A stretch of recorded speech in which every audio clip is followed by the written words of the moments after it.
Hello, my friends. Tonight, I want to tell you a story. Lyra had always been different. Her classmates knew her as the girl who could ace a math exam in the morning, run the 400-meter sprint in the afternoon, and still have the energy to sketch strange creatures in the back of her notebook before the last bell. She wasn't unpopular. Her good grades and easy laugh gave her a quiet respect. But she wasn't truly part of anyone's world either. While her friends obsessed over new phone games, trading gossip, or shyly fumbling with first crushes, Lyra preferred silence. She loved puzzles, crosswords, riddles, even complicated mechanical lockboxes she ordered online. She loved stories too, dusty books with yellowed pages, fantasy worlds where courage mattered more than popularity. But most of all, Lyra loved imagining places that didn't exist. She often wondered if she was born in the wrong world. That thought circled in her mind on a blazing summer afternoon as she sat beneath the twisted branches of the oldest tree in the schoolyard. The sun hammered down, baking the concrete until it shimmered. The cicadas droned like broken machines, filling the silence with their endless buzz. Lyra's uniform clung to her back with sweat, but she barely noticed. She leaned against the rough bark, her notebook open on her lap, pencil moving across the page. She was sketching a doorway, arched, crumbling, half hidden by ivy. In her mind, it wasn't a drawing. It was a gateway, waiting to be found. Her eyelids grew heavy, the world blurred, sunlight melting into a haze. She fought the drowsiness for a moment, pressing the pencil harder against the paper. Then, the air shuddered. It was subtle at first, a ripple she felt more than saw, like the world inhaling. Then it grew, swelling into a vibration that thrummed through the ground and up her spine. Lyra's eyes snapped open just as a shaft of white light ripped across the courtyard. It wasn't like sunlight. It was colder, sharper, swirling with motes of colour like shattered glass. Before she could scream, the light collapsed inward, then exploded outward, swallowing her whole. The world vanished. Lyra landed hard, knees scraping against cracked asphalt. She gasped, clutching at the ground.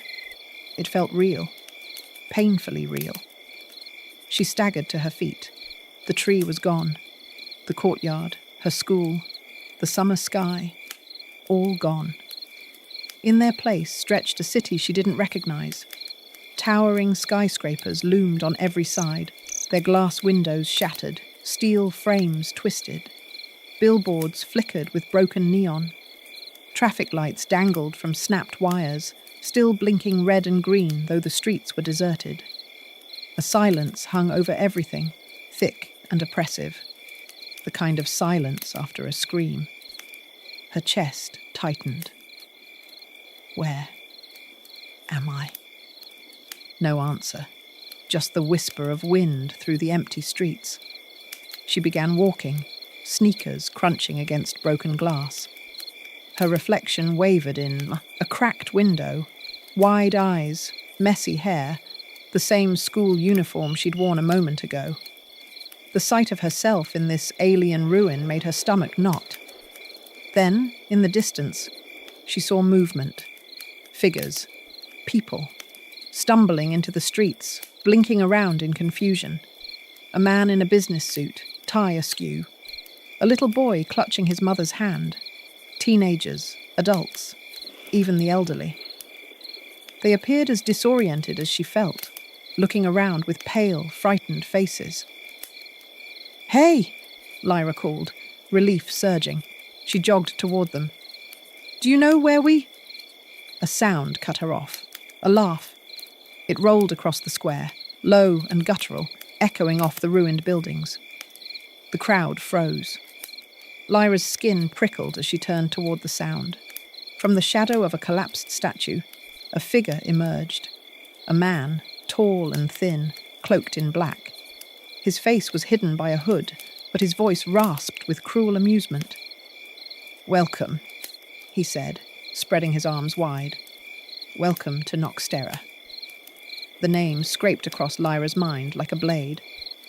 "You were chosen," the man continued, his tone almost theatrical. "Chosen to enter this place, a world between worlds. Here, the rules are simple. You play, or you die." Gasps broke from the crowd. Someone shouted, "What are you talking about? Take us home." The man only chuckled. He lifted one gloved hand and pointed to the sky. Lyra looked up. The heavens split. Massive playing cards, hearts, diamonds, clubs, spades materialized above the city, rotating slowly, their surfaces glowing with sickly light. Each card was larger than a building, their faces gleaming like grim banners. Her pulse thundered in her ears. The man in black bowed slightly, as if to an audience. "My name is Joker. I am your guide, your judge, your executioner.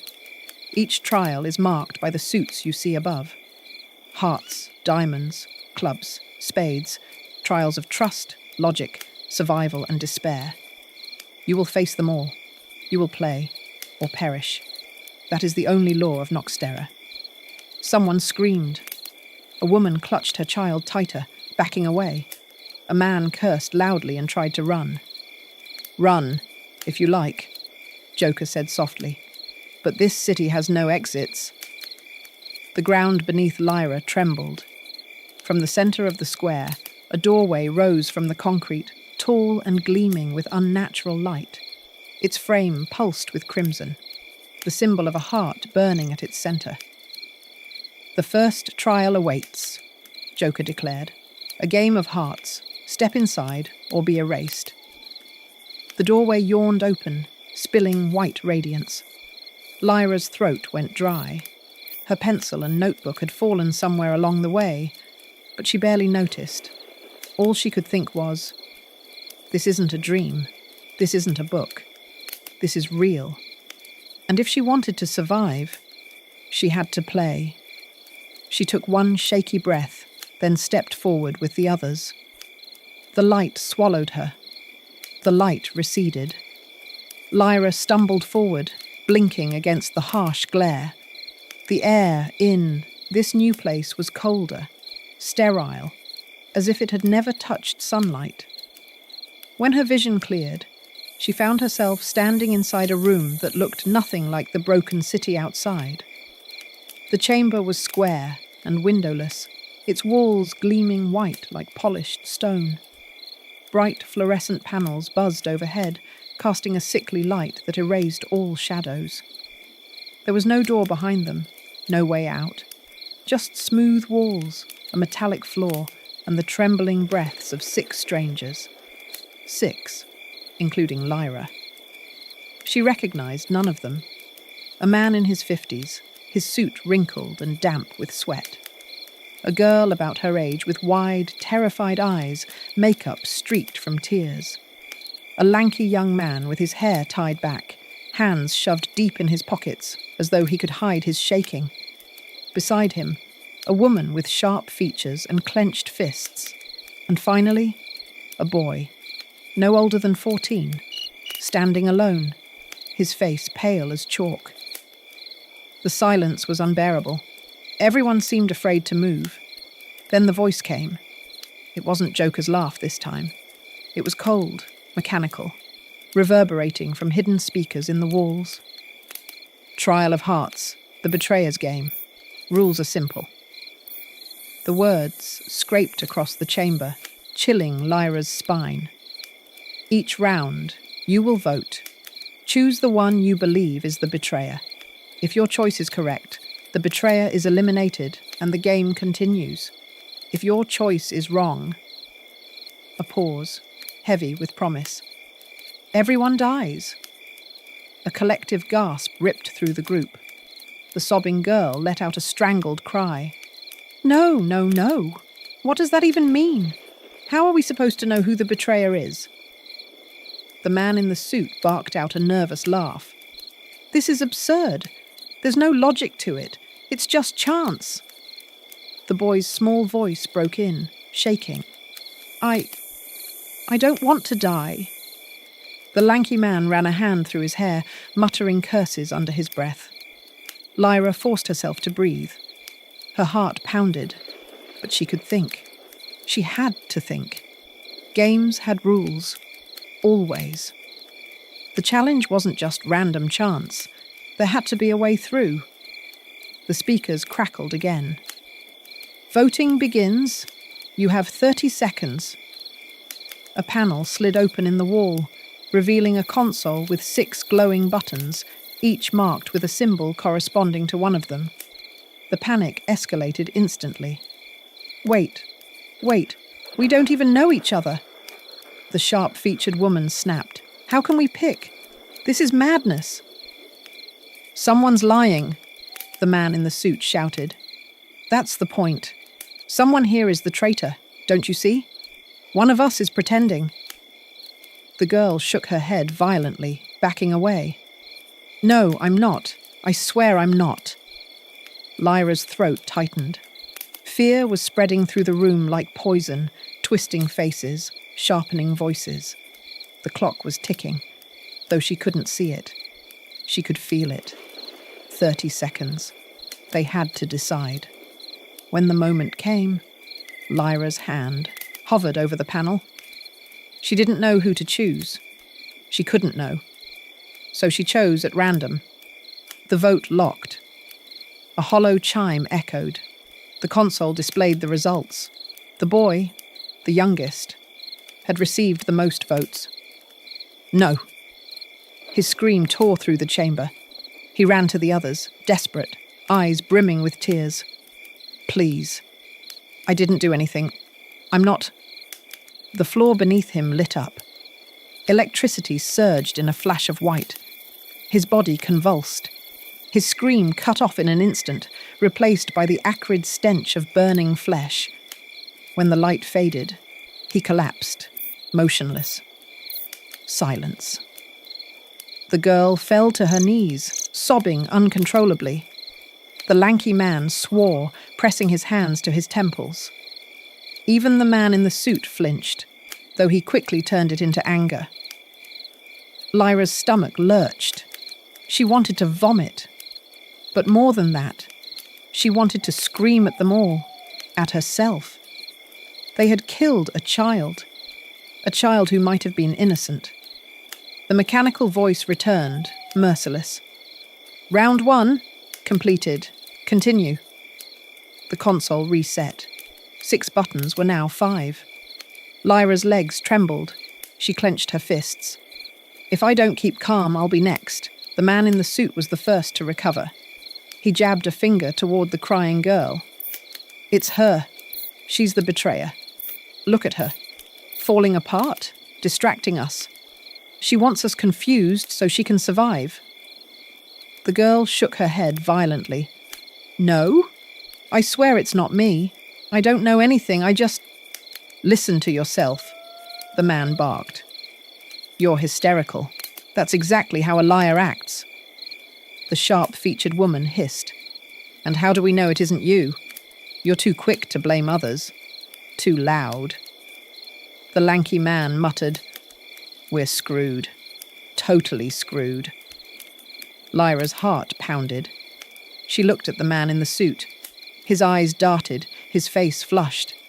He was pushing hard, forcing the others to look anywhere but him. Her voice cracked when she spoke, but she forced it out anyway. "It's him." The room froze. The man snapped his head toward her. "What did you say?" Lyra swallowed hard. Her palms were slick with sweat, but she kept her gaze steady. "You're trying too hard. Every round, you push the blame before anyone else can think. That's exactly what someone hiding something would do." The woman's eyes narrowed. The lanky man stopped muttering, long enough to stare. Even the sobbing girl hiccuped into silence, watching. The suit man's voice rose, panicked. "No, she's lying. She's manipulating you, don't you see?" But the seed of doubt had been planted. When the vote came, one by one, Hands pressed the button with his symbol. The console chimed. The man's face twisted in horror. "No! No, you fools! You'll kill us all!" The floor lit beneath him. Electricity roared. His scream tore through the sterile chamber before collapsing into silence. The light died. His body lay still. The console blinked, green. Correct. The betrayer has been eliminated. Trial complete. A door slid open in the far wall, flooding the chamber with light. For a long moment, no one moved. Then the sharp-featured woman staggered forward, eyes wide with disbelief. The girl followed, still crying softly. The lanky man stumbled after them. Lyra stood frozen. Sweat dripped down her neck. Her body shook from head to toe. She had survived. But the boy's scream still echoed in her ears. The door sealed behind them with a hiss. Lyra shielded her eyes as she stepped into the next chamber. At first, she thought they'd been transported back to the ruins of Noxterra. But no, this place was stranger, impossibly vast. It was a library. Or at least something built to look like one. Towering shelves stretched into the distance, vanishing into darkness, filled with books that crumbled to dust when the air shifted. Endless corridors branched in every direction, lined with shelves, ladders, and stone arches. The ceiling was so high it dissolved into shadows. The smell of mildew and paper rot clung to the air. A low chime echoed through the space. Trial of diamonds. The maze of logic. The mechanical voice was back, hollow and inhuman. Each corridor follows a rule. Step into the wrong path, and death will follow. Reach the exit, and survive. The message faded, leaving only the oppressive silence. Lyra's hands clenched at her sides. A maze, a puzzle.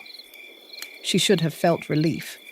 It was something she could understand, something she could solve.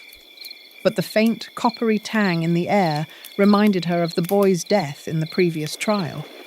Relief had no place here. The sharp-featured woman muttered under her breath. "So, what? We're supposed to guess? Just walk until we drop dead?" The lanky young man barked a bitter laugh. "That's the trick, isn't it? There's no way to win. They're just playing with us." Before Lyra could answer, someone acted. The sobbing girl, the one who had barely stopped crying since the heart trial, suddenly bolted forward. I can't stand here waiting. I have to get out." "Wait," Lyra shouted. But it was too late. The girl charged down a corridor at random, feet pounding the stone floor. For a heartbeat, nothing happened. Then the ceiling groaned. With a thunderous crack, a slab of stone broke free and plummeted down, smashing into the girl's body with sickening force. Her scream was cut off instantly. Dust and blood sprayed the air. When the slab settled, nothing remained but a twisted arm sticking out from beneath the rubble. The survivors froze. The lanky man gagged, retching against a bookshelf. The sharp-featured woman pressed both hands to her mouth, her eyes wide. Lyra's heart pounded, but her mind was already racing. Each path has a rule. That means there must be clues. She stepped closer to the nearest wall. Lines of numbers were etched into the stone, faint but deliberate. 1, 1, 2, 3, 5, 8. Her eyes widened. Fibonacci. "The sequence," she whispered. "What?" the woman demanded, her voice trembling. "It's a pattern," Lyra said quickly. She pointed to the wall. "Look, 1, 1, 2, 3, 5, 8. It's Fibonacci. The next number is 13. The corridor marked 13 is the safe one." The lanky man squinted, wiping his mouth with the back of his hand. "And if you're wrong?" Lyra met his eyes. "Then we all die. But if we just run blindly, we'll definitely die." The woman hesitated, then glanced at the man. Slowly, she nodded. They followed Lyra. The corridor with the number 13 carved above its arch yawned ahead, dark and foreboding. Lyra's steps echoed as she crossed the threshold. Nothing happened. The ceiling held.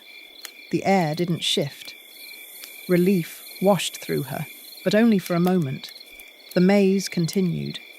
Each branching path bore new symbols, numbers, shapes, riddles. Lyra forced herself to think clearly, solving them one at a time. Prime numbers, multiplication patterns, even a riddle etched into stone. I speak without a mouth and hear without ears. An echo, she whispered, guiding them to the correct corridor.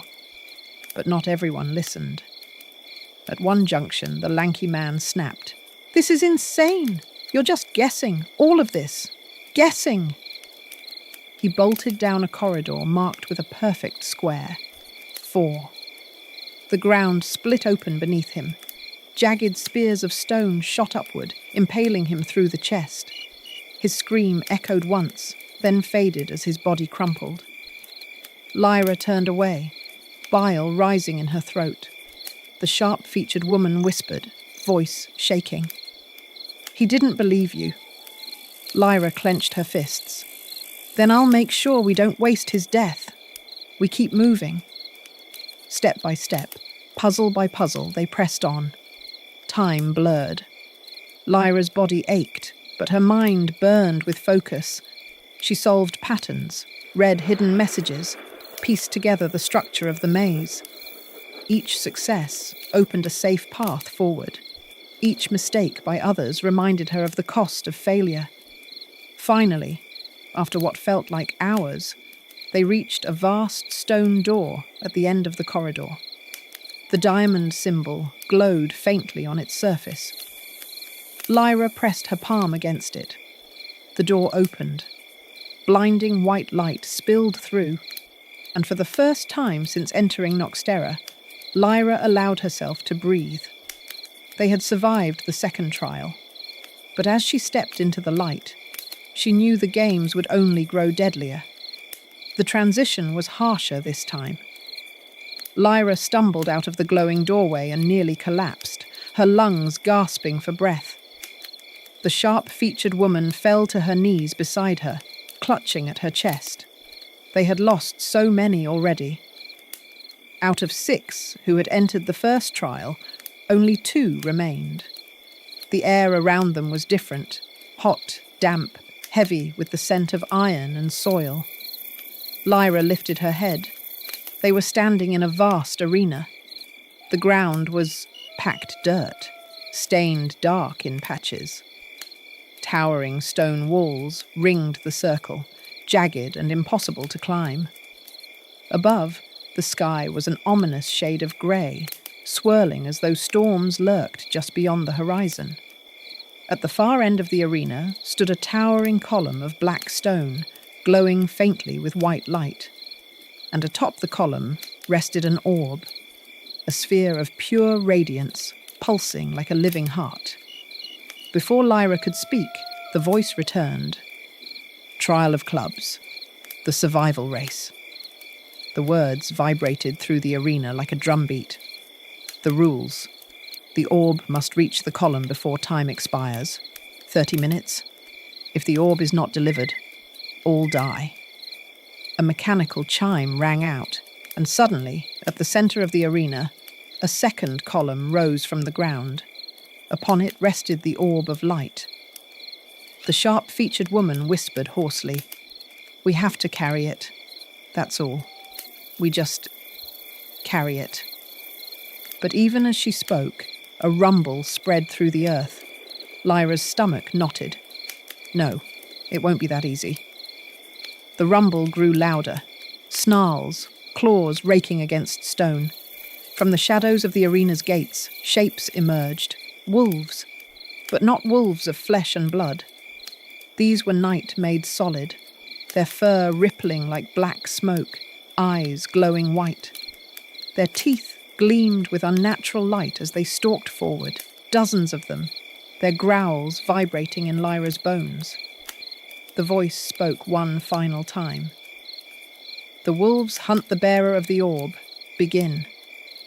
A deafening bell clanged, and the countdown began. The sharp-featured woman lunged forward, snatching the orb from its pedestal. The moment her hands closed around it, the wolves howled and charged. "They're coming for her!"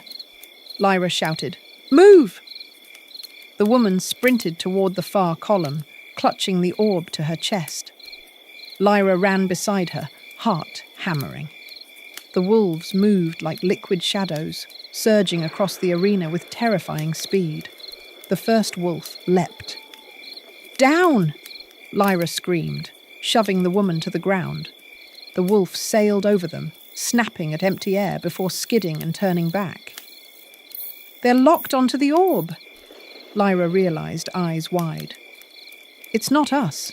It's whoever carries it." The woman's face twisted in panic. Then what? Lyra grabbed the orb from her hands.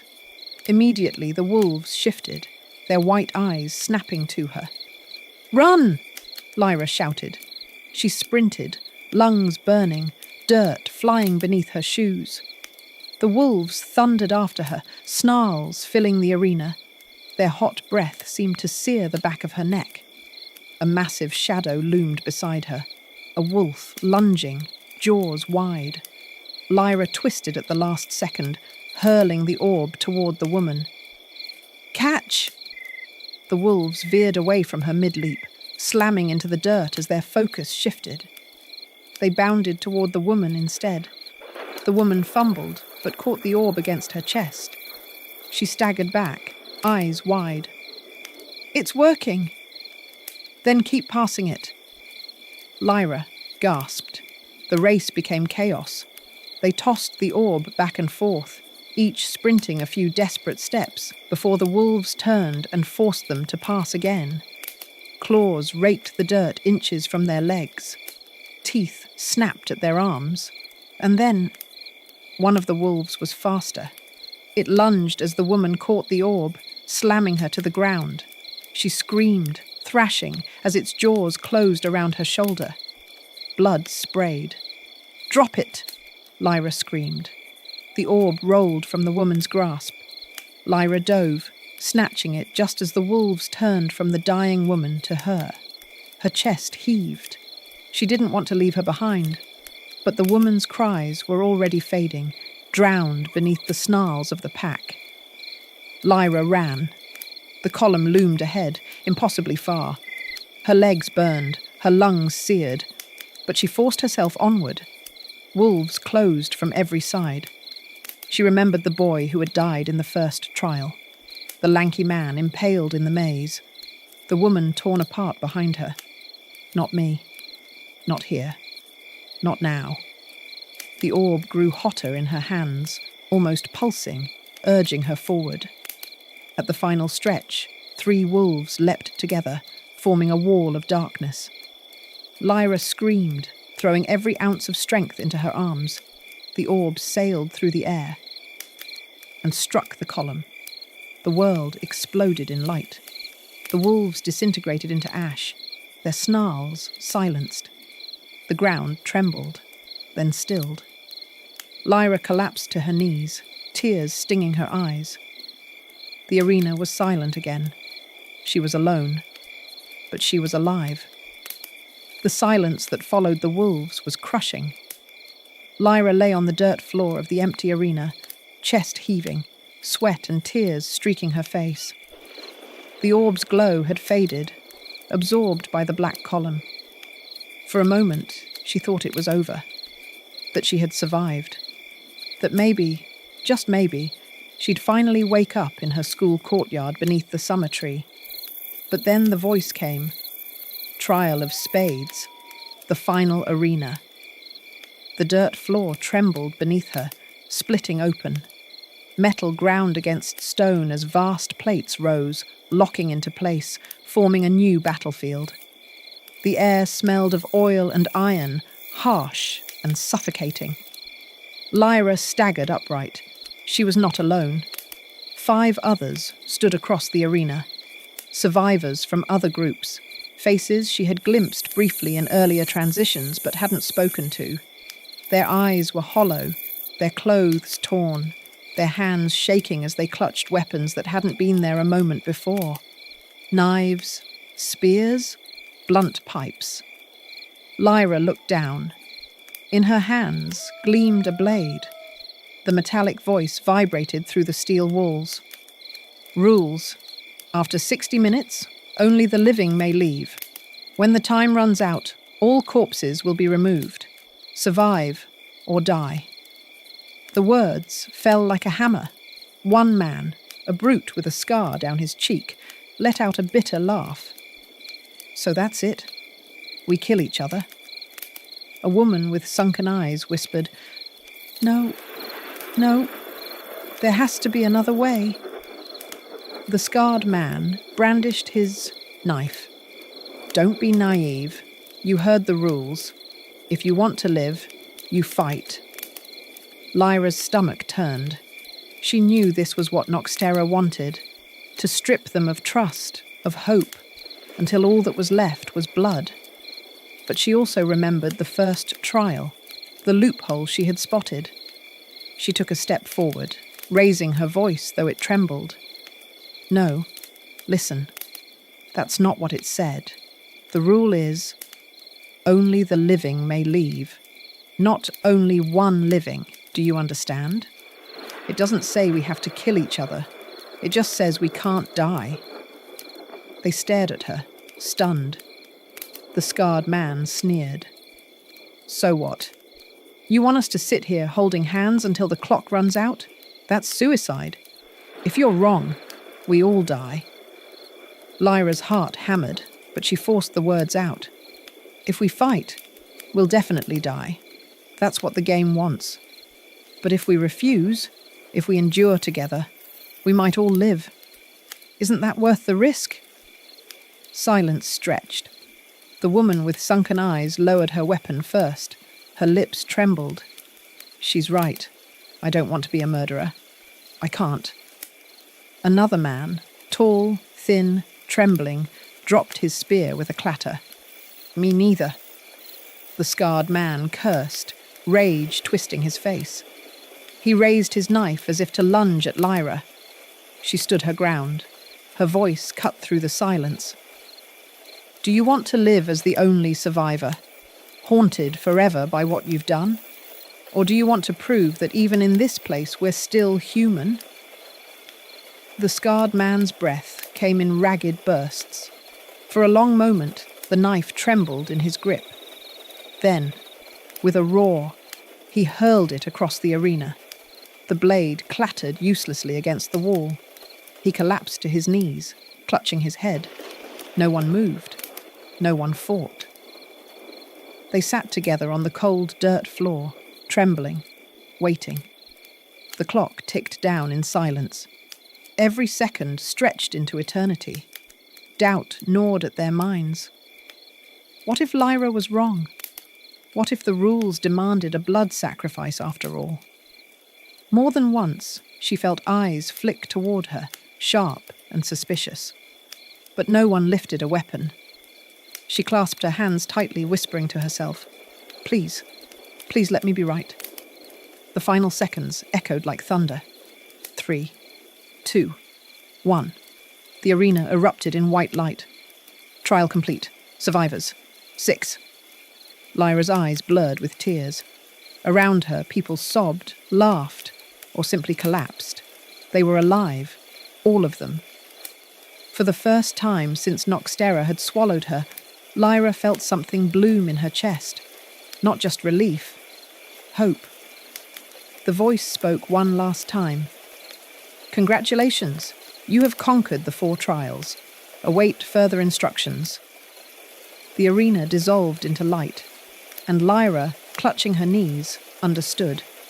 The real trial hadn't been about killing or solving puzzles. It had been about choice, about whether she could cling to her humanity in a world designed to strip it away. She had chosen, and for now, she had won. The light faded slowly, like the last breath of a dying star. Lyra opened her eyes. She was no longer in the arena. The blood, the dirt, the weapons, all gone. Instead, she stood in the middle of a vast, empty hall. The ceiling stretched higher than she could see, and its walls shimmered like water, reflecting her image in 100 broken fragments. The other survivors stood around her, 6 of them, all breathing, all trembling, all alive. For a moment, no one dared to speak. Then a sob broke the silence. The woman with sunken eyes pressed both hands to her face, her body shaking with the weight of relief. Another survivor dropped to his knees and wept openly, pounding the floor with his fists. The scarred man, so fierce and ready to kill moments ago, now sat slumped, his eyes hollow. Lyra didn't cry, not yet. She only stood there, her heart thudding, her mind caught between disbelief and exhaustion. A voice boomed, soft but everywhere. "Congratulations, players. You have survived the 4 trials of Noxterra."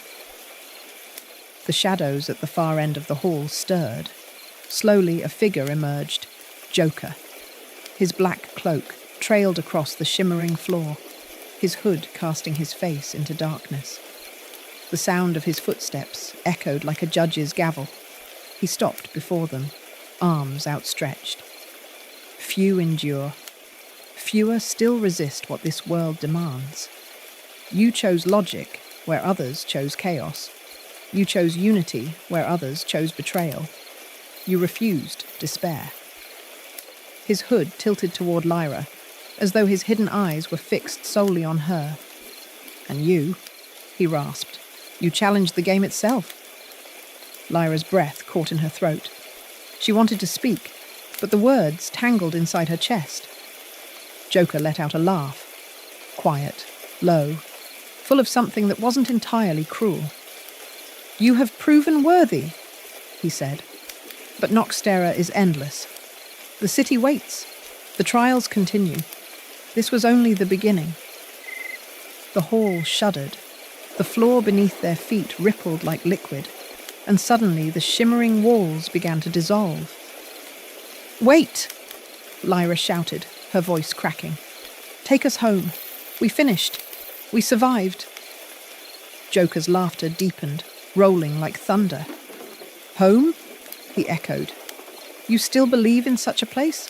Tell me, Lyra, after all you've seen, after the blood on your hands, do you truly think you can return unchanged?" The light surged again, swallowing his figure until nothing remained but his voice. "Survive, if you can. Choose, if you dare. This is Noxterra." When Lyra opened her eyes again, she was lying on grass. The cicadas were still droning. The sunlight still burned her skin. And above her loomed the same twisted branches of the schoolyard tree. Her notebook was on the ground beside her, her pencil broken in half. For a long time, she couldn't move. She pressed her hands to the grass, the real grass, and tried to steady her breathing. Was it a dream? A hallucination? No. Her uniform was torn. Her hands were cut and raw. And when she lifted her arm, she saw the faint imprint of the blade she had held in the arena, a thin red line across her palm, still burning. It had been real. All of it. The school bell rang in the distance. Laughter drifted across the courtyard. Normal, innocent, oblivious. The world carried on as though nothing had happened. Lyra closed her eyes. She wanted to join them, to walk back into the halls and pretend she was just another student, late for class. But she couldn't, not anymore. Noxterra had changed her. She remembered the boy they had voted for in the first trial. The girl crushed beneath the stone, the man impaled in the maze, the woman torn apart by wolves. She remembered the faces of those who had trusted her in the arena, those who had chosen to live rather than kill. And she remembered Joker's final words: "The city waits. The trials continue." Lyra shivered. She didn't know if she had truly escaped, or if this was just another stage of the game. Maybe Noxterra had no end. Maybe it lived inside her now, waiting for the next moment of weakness to pull her back.